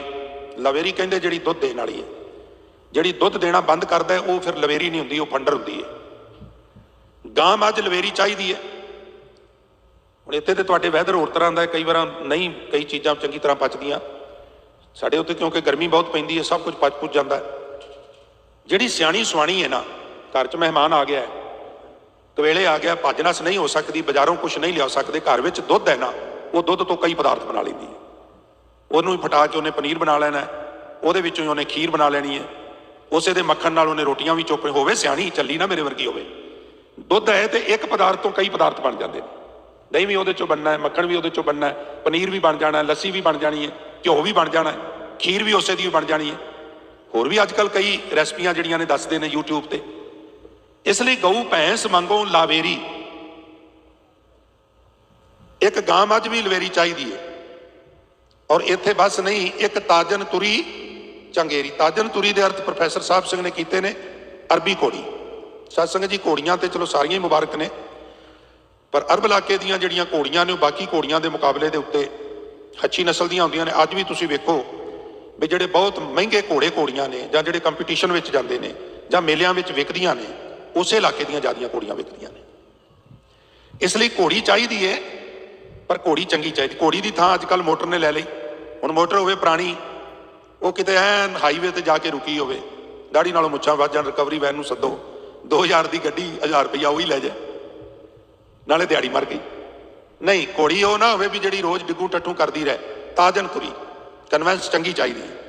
सिखां कोल जदों घर नहीं सन ना गुरमुखो, घोड़ियां ते घोड़े उदों भी सिरे दे सन।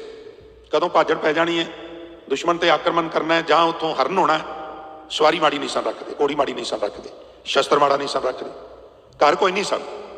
मलियां दे बेर भी खाने पे, गन्ने चूप के भी गुजारे करने पे, होना भुन के खा के भी गुजारे करने पे। सिखां ते वो भी वक्त आया, एक तो उन्होंने उधर के धर्म नहीं छड्डिया, ਤੇ ਹੁਣ ਤੇ ਸਾਡੇ ਕੋਲ ਸਭ ਕੁਝ ਹੈ, ਫਿਰ ਵੀ ਡੋਲ ਜਾਂਦੇ ਆ ਜੀ ਈਸਾਈ ਬਣ ਗਏ ਨੇ ਜੀ। ਮੈਨੂੰ ਤਾਂ ਲੱਗਦਾ ਵੀ ਇਹ ਜਿਹੜੇ ਈਸਾਈ ਬਣੇ ਨੇ ਸਿੱਖ ਹੈ ਹੀ ਨਹੀਂ ਸਨ। ਸਿੱਖ ਤੇ ਮੀਰ ਮਨੂੰ ਦੀ ਜੇਲ੍ਹ ਵਿੱਚ ਸਾਡੀਆਂ ਜਿਹੜੀਆਂ ਬੀਬੀਆਂ ਸਨ ਖੰਨੀ ਖੰਨੀ ਤੇ ਗੁਜ਼ਾਰਾ ਕਰ ਗਈਆਂ, ਪਿਆਲੀ ਪਿਆਲੀ ਪਾਣੀ ਪੀ ਕੇ ਗੁਜ਼ਾਰਾ ਕਰ ਗਈਆਂ, ਸਵਾ ਸਵਾ ਮਣ ਪੀਣਾ, ਮੌਰਾਂ ਦੇ ਵਿੱਚ ਡਾਂਗਾ ਉਹਨਾਂ ਨੇ ਮਾਰਨੀਆਂ, ਜ਼ਲੀਲ ਕਰਨਾ, ਤੇ ਉਹਨਾਂ ਧਰਮ ਨਹੀਂ ਛੱਡਿਆ। ਤੇ ਇਹ ਮੈਨੂੰ ਲੱਗਦਾ ਵੀ ਇਹ ਸਿੱਖ ਤੇ ਉਸ ਤਰ੍ਹਾਂ ਵੇਸ਼ ਭੂਸ਼ਾ ਹੋਵੇ ਕਿ ਸਿੱਖਾਂ ਵਾਲੀ ਸਿੱਖ ਹੋਣੇ ਹੀ ਨਹੀਂਗੇ। ਸਿੱਖ ਧਰਮ ਨਹੀਂ ਪਰਿਵਰਤਨ ਕਰਦਾ, ਉਹਦਾ ਤੇ ਬੰਦ ਕੱਟਿਆ ਜਾ ਤਾਂ ਨਹੀਂ ਧਰਮ ਪਰਿਵਰਤਨ। ਫਿਰ ਜਿਨ੍ਹਾਂ ਨੂੰ ਕੋਈ ਲਾਲਚ ਦੇ ਕੇ ਉਧਰ ਲੈ ਗਿਆ, ਕੱਲ ਨੂੰ ਕੋਈ ਜ਼ਿਆਦਾ ਲਾਲਚ ਦੇ ਕੇ ਹੋਰ ਪਾਸੇ ਲੈ ਜਾਏਗਾ। ਇਹਦੇ ਵਾਹ ਵੇਖ ਕੇ ਛੱਜ ਲਾਉਣ ਵਾਲੇ ਬੰਦੇ ਨੇ, ਇਹਨਾਂ ਦੀ ਬਹੁਤੀ ਟੈਨਸ਼ਨ ਕਰਨ ਦੀ ਲੋੜ ਨਹੀਂ, ਮੈਨੂੰ ਖਿਮਾ ਕਰਨਾ। ਸਿੱਖ ਨਹੀਂ ਧਰਮ ਪਰਿਵਰਤਨ ਕਰਦਾ। ਖੈਰ, ਮੈਂ ਬੇਨਤੀ ਕਰ ਰਿਹਾ ਸਾਂ, ਇੱਕ ਤਾਜਨ ਤੁਰੀ ਚੰਗੇਰੀ ਘਰ ਕੀ ਗੀਹਨ ਚੰਗੀ। ਵੇਖੋ ਹੁਣ ਤੁਸੀਂ ਗੁਰਮਤ ਦਾ ਫਲਸਫਾ ਕੈਸਾ ਹੈ। ਕੋਈ ਸਿੱਖ ਇੱਥੇ ਖੜਾ ਹੋ ਕੇ ਅਰਦਾਸ ਕਰ ਰਿਹਾ ਹੋਵੇ, ਮੈਨੂੰ ਖਿਮਾ ਕਰ ਦੇਣਾ, ਗੱਲ ਸਮਝਣਾ, ਹੱਸਣਾ ਪੈਣਾ ਵੀ ਮਹਾਰਾਜ ਮੇਰਾ ਵਿਆਹ ਕਰਵਾ ਦਿਓ, ਤੇ ਜਿਹੜੇ ਦੋ ਚਾਰ ਸੁਣਨ ਵਾਲੇ ਉਹ ਹੱਸ ਪੈਣਗੇ। ਤੁਹਾਡੀ ਬਾਣੀ ਕਹਿੰਦੀ ਹੈ ਵੀ ਕੋਈ ਹਰਜ ਨਹੀਂ। ਗੁਰੂ ਹਰਕ੍ਰਿਸ਼ਨ ਸਾਹਿਬ ਦੀ ਸਰੀਰਕ ਉਮਰ ਘੱਟ ਸੀ, ਇਸ ਕਰਕੇ ਸ਼ਾਦੀशुदा ਨਹੀਂ ਸਨ। ਬਾਕੀ ਦੱਸੋ ਕਿਹੜਾ ਗੁਰੂ ਹੈ ਜਿਹੜਾ ਜਿਹਨੇ ਸ਼ਾਦੀ ਨਹੀਂ ਕਰਾਈ? ਜੇ ਸ਼ਾਦੀ ਕਰਾਉਣਾ ਗੁਨਾਹ ਹੈ। ਹੁਣ ਵੇਖੋ ਗੁਰੂ ਨਾਨਕ ਸਾਹਿਬ ਦਾ ਫਲ, ਉਹ ਕਹਿੰਦੇ ਭੰਡ ਮੂੰਹ ਹੈ ਭੰਡ ਭਾਲੀ ਹੈ। ਇਸਤਰੀ ਮਰ ਜਾਏ, ਪਤਨੀ ਗੁਜ਼ਰ ਜਾਏ, ਅਜੇ ਸਿਵੇ ਠੰਡੇ ਨਹੀਂ ਹੁੰਦੇ ਤੇ ਗੱਲਾਂ ਹੋਣ ਲੱਗ ਪਈਆਂ ਨੇ ਇਹਦਾ ਵਿਚਾਰੇ ਦਾ ਬਣੇਗਾ ਕੀ, ਇਹਦੀ ਰੋਟੀ ਕੌਣ ਬਣਾਏਗਾ? ਤੇ ਮੈਨੂੰ ਖਿਮਾ ਕਰਨਾ, ਮੈਂ ਇਸ਼ਾਰੇ ਮਾਤਰ ਗੱਲ ਕਰਾਂ। ਮਰ ਗਿਆਂ ਵਿੱਚ ਤੇ ਟੁਰ ਗਿਆਂ 'ਚ ਕੋਈ ਫਰਕ ਨਹੀਂ ਹੁੰਦਾ। ਇੱਕ ਮਰ ਗਿਆ ਤੇ ਇੱਕ ਛੱਡ ਕੇ ਟੁਰ ਗਿਆ। ਤੇ ਸਾਡੇ ਉੱਤੇ ਉਹ ਸਾਰਾ ਆਸਮਾਨ ਪੰਜਾਬ 'ਚ ਸਿਰ ਦੇ ਉੱਤੇ ਚੁੱਕ ਲਿਆ ਜੀ, ਵਿਆਹ ਕਰਾ ਲਿਆ ਜੀ, ਵਿਆਹ ਕਰਾ ਲਿਆ ਜੀ। ਕੀ ਹੋ ਗਿਆ ਜੀ ਵਿਆਹ ਕਰਾ ਲਿਆ? ਤੇ ਵਿਆਹ ਕਰਾਇਆ ਹੈ ਨਾ, ਬਿਨਾਂ ਵਿਆਹ ਤੋਂ ਕਿਸੇ ਨਾਲ ਰਿਲੇਸ਼ਨ 'ਚ ਨਹੀਂ ਨਾ, ਵਿਆਹ ਕਰਵਾਇਆ ਹੈ ਨਾ, ਉਹ ਕੋਈ ਅਨਰਥ ਤੇ ਨਹੀਂ ਨਾ। ਇਹ ਤੁਹਾਡੀ ਬਾਣੀ ਕਹਿ ਰਹੀ ਹੈ ਘਰ ਕੀ ਗੀਹਨ ਚੰਗੀ ਜਨ ਧੰਨਾ ਲੇਵੈ ਮੰਗ ਕੇ ਲੈਣਾ ਪਿਆ। ਮੈਨੂੰ ਖਿਮਾ ਕਰਨਾ, ਜਟਕੀ ਬੋਲੀ ਦੇ ਅਰਥ ਨੇ ਮਹਾਰਾਜ ਨਹੀਂ ਸਰਦਾ, ਇਸ ਲਈ ਗੇਹਣ ਚਾਹੀਦੀ ਹੈ। ਜਦੋਂ ਮਹਾਰਾਜ ਗੁਰੂ ਅਮਰਦਾਸ ਨੇ ਵਿਆਹ ਕਰਾਇਆ ਨਾ ਮੱਥੋ ਮੁਰਾਰੀ ਦਾ, ਪ੍ਰੇਮਾ ਕੋੜੀ ਸੀ, ਕੋੜ ਨਹੀਂ ਸੀ ਉਹਦਾ ਅੱਟਦਾ। ਉਹ ਜਦੋਂ ਮਹਾਰਾਜ ਗੁਰੂ ਅਮਰਦਾਸ ਦੇ ਦਰਬਾਰ ਆਇਆ ਤੇ ਸਾਹਮਣੇ ਬਹਿ ਕੇ ਇੱਕੋ ਹੀ ਗੱਲ ਕਰੇ, ਗਿਆ ਕਿ ਛੋਟਾ ਲੱਦਾ ਗਾਵੇ, ਮੇਰਾ ਗਵਾਚਿਆ ਹੋਇਆ ਆਸਰਾ ਮਿਲ ਗਿਆ, ਗੁਰੂ ਅਮਰਦਾਸ ਮੇਰਾ ਬੇੜਾ ਪਾਰ ਕਰੇਗਾ। ਮਹਾਰਾਜ ਨੇ ਆਖਿਆ ਜਾਓ ਇਹਨੂੰ ਇਸ਼ਨਾਨ ਕਰਾ ਕੇ ਲਿਆਓ। ਜਦੋਂ ਇਸ਼ਨਾਨ ਕਰਾਇਆ ਨਾ ਮਹਾਰਾਜ ਦੇ ਕਹਿਣ ਤੇ ਉਹਦੀ ਕੰਚਨ ਵਰਗੀ ਕਾਇਆ ਹੋ ਗਈ। ਤੇ ਫਿਰ ਮਹਾਰਾਜ ਨੇ ਸੰਗਤ ਵਿੱਚ ਆਖਿਆ, ਸਾਧ ਸੰਗਤ ਹੁਣੇ ਠੀਕ ਹੋ ਗਿਆ, ਨੌਜਵਾਨ ਹੈ ਤੇ ਇਹਦੀ ਸ਼ਾਦੀ ਕਰਨੀ ਹੈ। ਮਹਾਰਾਜ ਇਹਦਾ ਤੇ ਕੋਈ ਪਤਾ ਵੀ ਨਹੀਂ ਵੀ ਕੌਣ ਹੈ, ਘਰ ਬੂਆ ਕਿੱਥੇ, ਨਾ ਇਹਦਾ ਕੋਈ ਭੋਏ ਭਾਂਡਾ ਹੈ, ਨਾ ਕੋਈ ਪਰਮਾਨੈਂਟ ਇਨਕਮ ਸੋਰਸ ਹੈ। ਗੁਰੂ ਅਮਰਦਾਸ ਕਹਿਣ ਲੱਗੇ ਮੇਰਾ ਪੁੱਤਰ ਹੈ, ਜੋ ਮੇਰਾ ਖਾਨਦਾਨ ਹੈ ਉਹ ਇਹਦਾ ਨਾ ਖਾਨਦਾਨ। ਨਾ ਉਹਦਾ ਪ੍ਰੇਮਾ ਸੀ, ਮਹਾਰਾਜ ਨੇ ਮੁਰਾਰੀ ਰੱਖ ਦਿੱਤਾ, ਇਹ ਮੇਰਾ ਮੁਰਾਰੀ ਹੈ। ਜਦੋਂ ਨਵਾਇਆ ਨਾ ਕੱਪੜੇ ਪਵਾਏ ਤੇ ਮਹਾਰਾਜ ਹੱਸ ਕੇ ਕਹਿਣ ਲੱਗੇ ਇਹ ਤੇ ਮੁਰਾਰੀ ਬਣ ਗਿਆ, ਕਿੱਡਾ ਸੋਹਣਾ ਪਿਆ ਲੱਗਦਾ। ਉਸ ਵੇਲੇ ਸ਼ੀਹਾਂ ਉੱਪਰ ਖੜਾ ਹੋਇਆ ਸੰਗਤ ਵਿੱਚ, ਮਹਾਰਾਜ ਮੇਰੀ ਧੀ ਹੈ, ਮੱਥੋ ਵਿਆਹਣ ਯੋਗ ਹੈ, ਮੈਂ ਆਪਣੀ ਬੇਟੀ ਦਾ ਰਿਸ਼ਤਾ ਕਰ। ਉਹ ਭਾਈ ਸ਼ੀਹਾਂ ਉੱਪਲ ਦੀ ਘਰ ਦੀ ਪ੍ਰਸ਼ਾਦੇ ਬਣਾਉਂਦੀ ਸੀ, ਵੀ ਲੰਗਰ 'ਚ ਭੱਜੀ ਮਹਾਰਾਜ ਸਾਡੀ ਕੁੜੀ ਨੂੰ ਨਾ ਡੋਬੋ। ਮਹਾਰਾਜ ਕਹਿਣ ਲੱਗੇ ਚੱਲੀਏ, ਤੇਰੀ ਕੁੜੀ ਨੂੰ ਡੋਬ ਨਹੀਂ ਰਿਹਾ, ਜਿਹੜਾ ਮੱਥੋ ਮੁਰਾਰੀ ਦੀ ਸਾਖੀ ਪੜ੍ਹੇਗਾ ਸੁਣੇਗਾ ਭਵਸਾਗਰ ਤੋਂ ਉਹ ਵੀ ਪਾਰ ਹੋ ਜਾਏਗਾ, ਡੋਬ ਨਹੀਂ ਰਿਹਾ। ਤੇ ਗਿਫਟ ਪਤਾ ਕੀ ਦਿੱਤੀ? ਪੈਰਾਂ 'ਚ ਪਾਉਣ ਵਾਲੇ ਸ਼ੂਜ਼। ਮਹਾਰਾਜ ਨੇ ਮੱਥੋ ਮੁਰਾਰੀ ਨੂੰ ਜੁੱਤੀ ਦਿੱਤੀ। ਉਹਦੇ 'ਚ ਮੋਰਲ ਕੀ ਸੀ? ਜੁੱਤੀ ਕਿਤਨੀ ਬ੍ਰਾਂਡਡ ਹੋਵੇ, ਇੱਕ ਪੈਰ ਗਵਾਚ ਜਾ ਦੂਜਾ ਕਿਸੇ ਕੰਮ ਦਾ ਨਹੀਂ ਰਹਿੰਦਾ। ਇਹ ਮੈਸੇਜ ਸੀ ਉਹਦੇ ਵਿੱਚ। ਕੰਡੇ ਖਿਲਰੇ ਨੇ, ਨੰਗੇ ਪੈਰੀ ਚੱਲੋਗੇ ਤੇ ਚੁੱਭਣਗੇ, ਦੁਨੀਆ ਤੇ ਕੰਡੇ ਖਿਲਰੇ ਨੇ, ਕੰਡੇ ਚੁੱਕ ਕੇ ਫਿਰ ਬਾਹਰ ਨਿਕਲਾਂਗੇ ਸੰਭਵ ਨਹੀਂ, ਮੈਟ ਵਿਛਾਵਾਂਗੇ ਫਿਰ ਨਿਕਲਾਂਗੇ, ਨਹੀਂ ਤੁਸੀਂ ਜੁੱਤੀ ਪਾ ਲਓ, ਕੰਡੇ ਖਿਲਰੇ ਰਹਿਣ ਦਿਓ। ਦੂਸਰਾ ਮੈਸੇਜ ਸੀ ਵੀ ਜੁੱਤੀ ਕਿਤਨੀ ਵੀ ਬ੍ਰਾਂਡਡ ਹੋਵੇ, ਇੱਕ ਪੈਰ ਗਵਾਚ ਜਾ ਦੂਜਾ ਕਿਸੇ ਕੰਮ ਦਾ ਨਹੀਂ ਹੁੰਦਾ। ਘਰ ਕੀ ਗੀਹਨ ਚੰਗੀ ਜਨ ਧੰਨਾ ਲੇਵੈ ਮੰਗੀ। ਗੁਰੂ ਨਾਨਕ ਸਾਹਿਬ ਜਦੋਂ ਕਰਤਾਰਪੁਰ ਸਾਹਿਬ ਵਸੇਬਾ ਕਰਕੇ ਤੇ ਅਚਲ ਵਟਾਲੇ ਮੇਲੇ ਤੇ ਆਏ, ਪੈਰ ਸੰਸਾਰੀ ਕੱਪੜੇ, ਮੰਜੀ ਬੈਠ ਕੇ ਆ, ਮਹਾਰਾਜ ਤੇੜ ਤੇ ਚਾਦਰ ਹੀ ਬੰਨ੍ਹਦੇ ਹੁੰਦੇ ਸਨ, ਹੁਣ ਤੇ ਚਲੋ ਕੈਲੰਡਰਾਂ ਵਾਲਿਆਂ ਨੇ ਕਈ ਕੁਛ ਬਣਾ ਦਿੱਤਾ। ਉਹ ਜਦੋਂ ਮਹਾਰਾਜ ਉੱਥੇ ਆਏ ਤੇ ਉਹ ਕੱਪੜੇ ਵੇਖ ਕੇ ਜੋਗੀ ਕਹਿਣ ਲੱਗੇ ਵੀ ਇਹ ਤੁਸੀਂ ਕੀ ਕੀਤਾ? ਆਖਿਆ ਜੋਗੀ ਭੰਗਰ ਨਾਥ ਕੋਈ ਦੁੱਧ ਵਿੱਚ ਕਿਉਂ ਕਾਂਜੀ ਪਾਈ, ਫਿੱਟਿਆ ਚਾਟਾ ਦੁੱਧ ਦਾ ਰਿੜਕਿਆ ਮੱਖਣ ਹੱਥ ਨਾ ਆਈ। ਤੇ ਮਹਾਰਾਜ ਗੁਰੂ ਨਾਨਕ ਸਾਹਿਬ ਨੇ ਅੱਗੋਂ ਜਵਾਬ ਦਿੱਤਾ, ਨਾਨਕ ਆਖੈ ਭੰਗਰਨਾਥ ਤੇਰੀ ਮਾਂ ਕੁਚੱਜੀ ਆਹੀ, ਤੇਰੀ ਮਾਂ ਤੇਰਾ ਗੁਰੂ ਗੋਰਖ ਕੁਚੱਜਾ ਸੀ, ਉਹਨੂੰ ਆਪ ਜਿਉਣ ਦੀ ਜਾਚ ਨਹੀਂ ਸੀ, ਹੋਏ ਅਤੀਤ ਗ੍ਰਿਸ਼ਤ ਤਜ ਫਿਰ ਉਹਨੂੰ ਕੇ ਘਰ ਮੰਗਣ ਜਾਈ, ਵਿਣ ਦਿੱਤਾ ਕਿਛ ਹੱਥ ਨਾ ਆਈ। ਜਦੋਂ ਉਹਨਾਂ ਨੂੰ ਪਤਾ ਲੱਗਾ ਵੀ ਗੁਰੂ ਨਾਨਕ ਦੀ ਇਸਤਰੀ ਵੀ ਹੈ, ਪਤਨੀ ਵੀ ਹੈ, ਦੋ ਪੁੱਤਰ ਵੀ ਨੇ, ਉਹ ਰੁੱਸ ਗਏ। ਬਾਬਾ ਤੂੰ ਇਹ ਕੀ ਕੀਤਾ, ਤੂੰ ਤੇ ਉਦਾਸੀ ਕੱਪੜੇ ਪਾਏ ਸਨ, ਤੂੰ ਤੇ ਤਿਆਗੀ ਸੈਂ। ਤੇ ਮਹਾਰਾਜ ਨੇ ਮੋੜਵਾਂ ਜਵਾਬ ਦਿੱਤਾ ਵੀ ਜਿਨ੍ਹਾਂ ਗ੍ਰਸਤੀਆਂ ਨੂੰ ਤੁਸੀਂ ਭੰਡਦੇ ਹੋ ਜ਼ਰੂਰਤਾਂ ਉਹਨਾਂ ਗ੍ਰਸਤੀਆਂ ਦੇ ਘਰਾਂ ਚੋਂ ਹੀ ਪੂਰੀਆਂ ਕਰਦੇ ਹੋ। ਗ੍ਰਸਤੀ ਕਿਸੇ ਦ੍ਰਿਸ਼ਟੀਕੋਣ ਤੋਂ ਵੀ ਗਲਤ ਨਹੀਂ ਹੁੰਦਾ। ਔਰ ਸਾਧ ਸੰਗਤ ਜਿਹੜਾ ਦਸਾਂ ਨੌਵਾਂ ਦੀ ਕਿਰਤ ਕਰਦਾ ਹੈ, ਭੋਲੇ ਭਾਵ ਵਿੱਚ ਹੀ ਗੁਰੂ ਗੁਰੂ ਜਪਦਾ ਹੈ, ਉਹਦੇ ਵਰਗਾ ਕੋਈ ਸਾਧੂ ਸੰਤ ਨਹੀਂਗਾ। ਉਹਦੇ ਵਰਗਾ ਨਾ ਕੋਈ ਕਥਾਵਾਚਕ ਬਣ ਸਕਦਾ ਹੈ, ਨਾ ਕੋਈ ਕੀਰਤਨੀਆ ਬਣ ਸਕਦਾ, ਨਾ ਕੋਈ ਬਾਬਾ ਬਣ ਸਕਦਾ। ਕਿਹਦੇ ਵਰਗਾ? ਜਿਹੜਾ ਧਰਮ ਦੀ ਕਿਰਤ ਕਰਦਾ ਹੈ, ਵੰਡ ਕੇ ਛਕਦਾ ਹੈ, ਤੇ ਜਿੰਨਾ ਕੁ ਸਮਾਂ ਮਿਲਦਾ ਹੈ ਉਹ ਗੁਰੂ ਗੁਰੂ ਜਪਦਾ ਹੈ। ਉਹਦਾ ਕੋਈ ਗੁਰੂ ਰੂਪ ਸਾਧ ਸੰਗਤ ਜੀ ਤੋੜ ਨਹੀਂਗਾ, ਉਹਦਾ ਕੋਈ ਮੁਕਾਬਲਾ ਨਹੀਂ। ਭਗਤ ਧੰਨਾ ਜੀ ਅੰਤ 'ਚ ਕਹਿੰਦੇ ਨੇ, ਘਰ ਕੀ ਗੀਹਨ ਚੰਗੀ ਜਨ ਧੰਨਾ ਲੇਵੈ ਮੰਗੀ। ਇਹ ਸਾਰੀਆਂ ਮੰਗਾਂ ਪ੍ਰੇਮੀਓ ਜਾਇਜ਼ ਨੇ, ਪਰ ਜਦੋਂ ਰੋਟੀ ਵੱਲੋਂ ਬੇਫਿਕਰੀ ਹੋ ਜਾਏ ਫਿਰ ਜ਼ਿਆਦਾ ਲਾਲਚ ਨਹੀਂ ਕਰਨਾ ਚਾਹੀਦਾ। ਪ੍ਰੇਮੀਓ ਫਿਰ ਕਹਿਣਾ ਚਾਹੀਦਾ, ਮੰਗਣਾ ਮੰਗਣ ਨੀਕਾ ਹਰ ਜਸ ਗੁਰ ਤੇ ਮੰਗਣਾ। ਹੁਣ ਪ੍ਰਮਾਤਮਾ ਦਾ ਨਾਮ ਦਿਓ। ਲੋਕ ਸੌਰ ਗਿਆ ਹੈ, ਬੇਫਿਕਰੀ ਹੋ ਗਈ ਹੈ, ਹੁਣ ਪ੍ਰਲੋਕ ਵੀ ਸੌਰ ਗਿਆ। ਸੋ ਸਤਿਗੁਰੂ ਕਿਰਪਾ ਕਰਨ, ਅਸੀਂ ਕੇਵਲ ਗੱਲਾਂ ਕਰਨ ਤੇ ਗੱਲਾਂ ਸੁਣਨ ਤੱਕ ਹੀ ਸੀਮਤ ਨਾ ਰਹਿ ਜਾਈਏ। ਅਰਦਾਸ ਕਰੀਏ ਵੀ ਮਹਾਰਾਜ ਆਪਣਾ ਸਮਰੱਥ ਹੱਥ ਸਿਰ ਤੇ ਰੱਖ ਕੇ ਸਾਨੂੰ ਵੀ ਬਚੇ ਹੋਏ ਸਵਾਸ ਗੁਰਮਤਿ ਜੁਗਤ ਅਨੁਸਾਰ ਬਸ਼ਰ ਕਰਨ ਦੀ ਸਮਰੱਥਾ ਬਖਸ਼ ਦਿਓ, ਤਾਂ ਤੇ ਸਾਡੇ ਵੀ ਇਹ ਲੋਕ ਸੁਖੀਏ, ਪ੍ਰਲੋਕ ਸੁਹੇਲੇ। ਨਾਨਕ ਹਰ ਪ੍ਰਭ ਆਪੇ ਮੇਲੇ, ਮਾਂ ਵਾਕਾਂ ਅਨੁਸਾਰ ਜੀਵਨ ਸਫਲ ਹੋ ਜਾਏ। ਸੋ ਇੰਨੀਆਂ ਬੇਨਤੀਆਂ ਪ੍ਰਵਾਨ ਕਰਨੀਆਂ ਜੀ। ਹੋਈਆਂ ਬੇਅੰਤ ਭੁੱਲਾਂ ਗਲਤੀਆਂ ਵਾਸਤੇ ਦਾਸ ਖਿਮਾ ਦਾ ਜਾਚਕ ਹੈ। ਸੋ ਆਓ ਅੰਤ ਗੁਰੂ ਫਤਿਹ ਦੀ ਸਾਂਝ ਕਰਦੇ ਹੋਏ ਆਗਿਆ ਬਖਸ਼ਿਸ਼ ਕਰੋ ਜੀ। ਪਿਆਰ ਨਾਲ ਆਖੋ, ਵਾਹਿਗੁਰੂ ਜੀ ਕਾ ਖਾਲਸਾ। ਮੈਨੂੰ ਸਮੇਂ ਦਾ ਭੁਲੇਖਾ ਲੱਗਾ ਹੈ, ਅਜੇ ਕੁਝ ਸਮਾਂ ਹੋਰ ਬੇਨਤੀਆਂ ਕਰਨ ਦਾ ਹੁਕਮ ਹੋਇਆ ਹੈ। ਮੈਂ ਬੇਨਤੀ ਕਰ ਰਿਹਾ ਸਾਂ ਕਿ ਸਤਿਗੁਰੂ ਗੁਰੂ ਗ੍ਰੰਥ ਸਾਹਿਬ ਸੱਚੇ ਪਾਤਸ਼ਾਹ ਨੇ ਸਾਨੂੰ ਆਪਣੇ ਇਸ਼ਟ ਗੁਰੂ ਅਕਾਲ ਪੁਰਖ ਤੋਂ ਦਾਤਾਂ ਮੰਗਣ ਤੋਂ ਮਨਾ ਨਹੀਂ ਕੀਤਾ, ਪਰ ਉਹ ਗੁਰੂ ਅਕਾਲ ਕੋਲੋਂ ਮੰਗਣੀਆਂ, ਕਿਸੇ ਹੋਰ ਦਰ ਤੇ ਨਹੀਂ ਜਾਣਾ। ਮੈਨੂੰ ਇੱਕ ਘਟਨਾ ਅਰਦਾਸ ਸ਼ਕਤੀ ਨਾਮਕ ਪੁਸਤਕ ਚੋਂ ਯਾਦ ਆਈ ਹੈ। ਇਹ ਪੁਸਤਕ ਹੈ ਸਰਦਾਰ ਰਘਬੀਰ ਸਿੰਘ ਵੀਰ ਦੀ। ਬਾਬਾ ਜੀ ਵੀ ਅਰਦਾਸ ਕਰ ਰਹੇ ਨਾ ਧੰਨਾ ਜੀ। ਸੋ ਅਰਦਾਸ ਸ਼ਕਤੀ ਨਾਮਕ ਪੁਸਤਕ ਵਿੱਚ ਸਰਦਾਰ ਰਘਬੀਰ ਸਿੰਘ ਵੀਰ ਨੇ ਬੜੇ ਸੋਹਣੇ ਟਿਪਸ ਦਿੱਤੇ ਨੇ। ਪੜ੍ਹਨ ਵਾਲੀ ਪੁਸਤਕ ਹੈ। ਉਹ ਕਹਿੰਦੇ ਵੀ ਅਰਦਾਸ ਆਤਮਾ ਤੇ ਪ੍ਰਮਾਤਮਾ ਦਾ ਇੱਕ ਜੋੜਨ ਦਾ ਜ਼ਰੀਆ ਬਣਦੀ ਹੈ। ਜਿਤਨੇ ਇੱਕ ਸਰੀਰ ਬੈਠੇ ਹੋ ਧਿਆਨ ਦਿਆ ਜੀ। ਮੈਂ ਤੁਹਾਡੇ ਸਾਹਮਣੇ ਉਹ ਮੰਜ਼ਰ ਲਿਆਵਾਂ ਤਾਂ ਕਿ ਗੱਲ ਸੌਖੀ ਸਮਝ ਆ ਸਕੇ। ਇੱਕ ਸਾਗਰ ਹੈ, ਸਮੁੰਦਰ ਹੈ, ਉਹਦੇ ਤੋਂ ਇੱਕ ਫਰਲਾਂਗ ਦੀ ਵਿੱਥ ਤੇ ਨਾ ਆਪਾਂ ਇੱਕ ਸਰੋਵਰ ਪੁੱਟ ਦਈਏ। 3-3 4-4 5-5 6-6 ਫੁੱਟ 8-8 ਫੁੱਟ ਡੂੰਘਾ ਇੱਕ ਸਰੋਵਰ, ਇੱਕ ਤਾਲਾਬ ਪੁੱਟ ਕੇ, ਤੇ ਫਿਰ ਇੱਕ ਆੜ ਪੁੱਟ ਕੇ, ਖਾਲ ਪੁੱਟ ਕੇ, ਖਾਲੀ ਪੁੱਟ ਕੇ ਤਾਲਾਬ ਨੂੰ ਸਾਗਰ ਨਾਲ ਜੋੜ ਦਈਏ।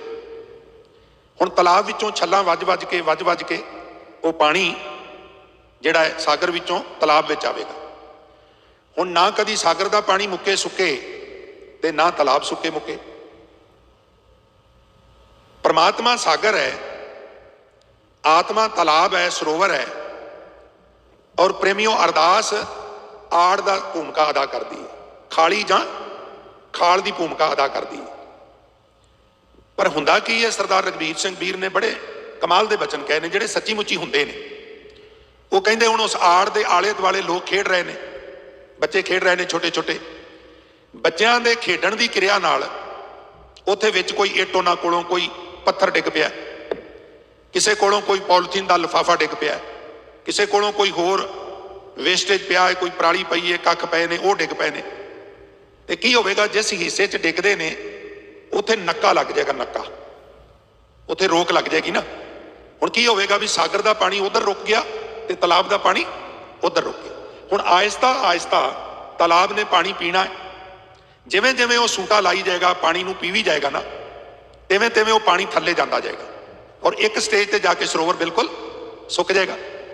ਹੁਣ ਉਹ ਕਹਿੰਦੇ ਵੀ ਕਰਨਾ ਕੀ ਹੈ, ਜਦੋਂ ਅਰਦਾਸ ਕਰਨੀ ਹੈ ਨਾ, ਜਦੋਂ ਕਹਿਣਾ ਹੈ ਗੋਪਾਲ ਤੇਰਾ ਆਰਤਾ ਜੋ ਜਨ ਤੁਮਰੀ ਭਗਤ ਕਰਨ ਤੇ ਤਿੰਨ ਕੇ ਕਾਜ ਸਵਾਰਤਾ। ਉਹ ਕਹਿੰਦੇ ਚਾਰ ਗੱਲਾਂ ਦਾ ਧਿਆਨ ਰੱਖਣਾ ਹੈ।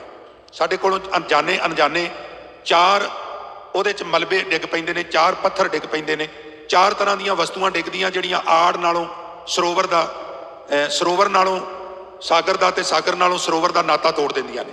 ਪਹਿਲਾ ਪੱਥਰ ਸਾਡੇ ਕੋਲੋਂ ਕਿਹੜਾ ਡਿੱਗਦਾ? जिस परमात्मा अगे अरदास कर रहे हैं खौरे वो है भी कि नहीं, वेख्या तो कभी है ही नहीं, सुनिया ही है ना, ब्लाइंड फेथ है। ये साडे तो गुस्ताखी होंदी है, ये होंदी है। अरदास असीं करने भी हाँ, कराने भी हाँ, विश्वास कित्थे करने आ।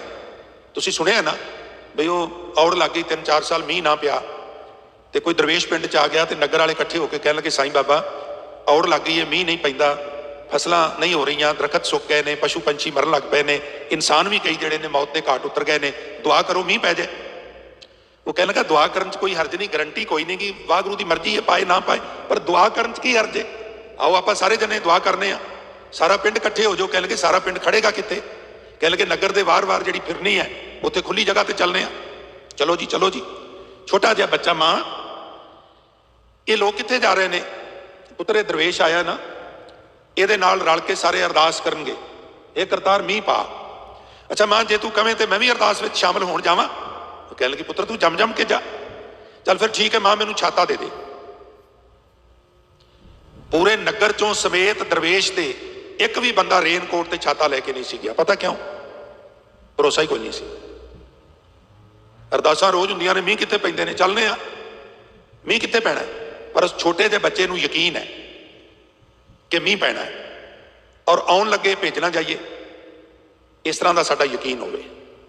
नीआं भर दित्तियां ने, लोग मजाक करते हैं, ये कोल ते कंधां सारन जोगे भी रुपये कोई नहीं, कोठी छेड़ बैठा है। तो सिख आके जिन्हें नीआं भराइयां ने ना, वो कंधां भी करावेगा, छत भी पवावेगा, तो सुरखी बिंदी भी करावेगा। मैनू अपने गुरु ते भरोसा है। अरदास भरोसे नाल होवे। सरदार रघबीर सिंह वीर कहंदे पहला पत्थर आड़ चों चुक के बाहर कड्डो भी वो है तो सही, लखै जो कोई। पर पता विडंबना की है साडी साध संगत, समा बनया, माहौल बनया, मैं बेनती करा, उम्मीद है तुसीं दिलचस्पी दिखाओगे। साडी एक तो विडंबना यह है भी असीं रब नूं वेखण लई मेहनत नहीं करनी चाहुंदे और उड़ीक भी नहीं करते। दुध विच मक्खण है, पर हुणे केन लियांदी है तो घर आके उन्होंने डोल के आखीए बई ये मैस्टिन चों मक्खण का पेड़ा किद्दां निकल आवेगा। मक्खण उहदे च है, उहदे लई मशक्कत भी करनी पैनी है, उन्होंने उबालना पैना है, थोड़ा जिहा घट टंपरेचर ते लिया के जाग लावांगे, फिर कीमिया अपना काम करन लग पेगा, फिर वो दही बनेगा, फिर वो रेड़का पेगा, मक्खण का पेड़ा आ जाएगा। पर हुण रब दे मामले च बंदा कहंदा करना कुछ भी ना पवे, वेट भी नहीं करनी, तो मैं कहना नहीं नहीं ये तो वहम है, एवें लगे रहिंदे ने, रब होवे तो दिसे ना, कित्थों दिस पेगा। फिर असीं कहने असीं हरेक उस चीज़ नूं मानने जिहड़ी सानूं दिसे, ते गुरमुखों दिसदी ते पीड़ भी नहीं महसूस हुंदी है ना, खुशबू भी नहीं दिसदी, पर असीं महसूस करने हैं। अच्छा एक मैं होर बेनती करा, पूरी पृथ्वी के उत्ते ग्रैविटी काम करती है, गुरुत्वा काम करती है। कदी किसी ने ग्रैविटी वेखी है? ग्रैविटी नूं कदी हत्थां नाल पकड़िया, कदी नक नाल सुंघिया, कदी कन्नां नाल उहदी आवाज़ सुनी है? ग्रैविटी ना सुनी जा सकती है, ना वेखी जा सकती है, ना सूंघी जा सकती है, ना चखी जा सकती है। असीं सारे मानने भी ग्रैविटी है, रब भी है तो सही, लखै जो कोई, उन्होंने वेखना पएगा। दूसरी गल जिहड़ी सरदार रघबीर सिंह वीर कहंदे ने, वो कहंदे ने दूसरी मिस्टेक असीं ये करने भी चलो मान लिया रब है, पहली गल तो असीं मनदे ही नहीं, पर चलो मान लिया है, तो जिहड़ी मैं अरदास कर रहा उत्थों तक पहुँच रही है कि नहीं पहुँच रही? तो महाराज बाणी च कहंदे ने पहुँचती है। हाथी की चिंगार पल पाछे पहुंचत तहां, चींटी की पुकार पहले ही सुनियत है। यानी जिन्ना निमाणा होकर बेनती करेगा वो छेती पहुंचेगी, तो जे हाथी वांगू भाव ईगो लैके करेगा फिर थोड़ी देर लगती है, पहुंच फिर भी जाती है, सुनदा सारियां दी है। फिर प्रेमियों एक शंका मन च यह आउंदा भी चलो रब है, मेरी आवाज़ भी पहुंच रही है, मैं जो मंग रहा वो खरे दवे कि ना दवे। तो सच्चे पातशाह कहते जो मांगा है ठाकुर अपने ते सोई सोई देवै, नानक दास मुख ते जो बोलै इहां उहां सच होए। असी क्रमवार शंकियां दे पत्थर अरदास रूपी आड़ चों चुक के बाहर कढ़ते जाइए, रखते जाइए, ते अगे तो ध्यान रखिए भी कोई होर शंका रूपी पत्थर उहदे च डिग ना पवे, ते फिर आत्मा दा परमात्मा नाल इस तरह संबंध अरदास के माध्यम नाल बनेगा जिवें सागर दा सरोवर नाल आड़ दे खाली दे खाल दे माध्यम नाल संबंध जुड़ जाता है। हुण ना कदी सागर मुके सुके ते ना ही कदी सरोवर सुके। इस वास्ते साध संगत जी फिर तू हमेशा ਭਰਿਆ ਰਹੇਗਾ, ਫਿਰ ਤੇਰੇ ਕੋਲ ਕਿਸੇ ਸ਼ੈ ਦੀ ਕਮੀ ਨਹੀਂ ਆਵੇਗੀ। ਕਿਤਾ ਪਿਤਾ ਕਿਰਪਾਲ ਆਗਿਆ ਇਹ ਕੀਨੀ, ਬਾਰਕ ਮੁੱਖ ਮੰਗੈ ਸੋ ਦੇਣਾ। ਸੋ ਢਾਡੀ ਜਥਾ ਪਹੁੰਚ ਗਿਆ ਹੈ। ਦਾਸ ਇੱਥੇ ਹੀ ਗੁਰਮਤਿ ਵਿਚਾਰਾਂ ਨੂੰ ਵਿਰਾਮ ਦੇਣ ਦੀ ਆਪ ਜੀ ਤੋਂ ਆਗਿਆ ਚਾਹੇਗਾ। ਸੋ ਬੇਨਤੀਆਂ ਵਿਚਾਰਾਂ ਕਰਦਿਆਂ ਹੋਈਆਂ ਭੁੱਲਾਂ ਗਲਤੀਆਂ ਦੀ ਖਿਮਾ ਬਖਸ਼ਿਸ਼ ਕਰਨੀ। ਆਓ ਹੁਣ ਸਾਧ ਸੰਗਤ ਜੀ ਅਗਲਾ ਪ੍ਰੋਗਰਾਮ ਜਿਹੜਾ ਹੈ ਉਹ ਸਰਵਣ ਕਰੀਏ। ਗੁਰੂ ਫਤਿਹ ਦੀ ਸਾਂਝ ਨਾਲ ਆਗਿਆ ਬਖਸ਼ੋ ਜੀ। ਵਾਹਿਗੁਰੂ ਜੀ ਕਾ ਖਾਲਸਾ, ਵਾਹਿਗੁਰੂ ਜੀ ਕੀ ਫਤਿਹ।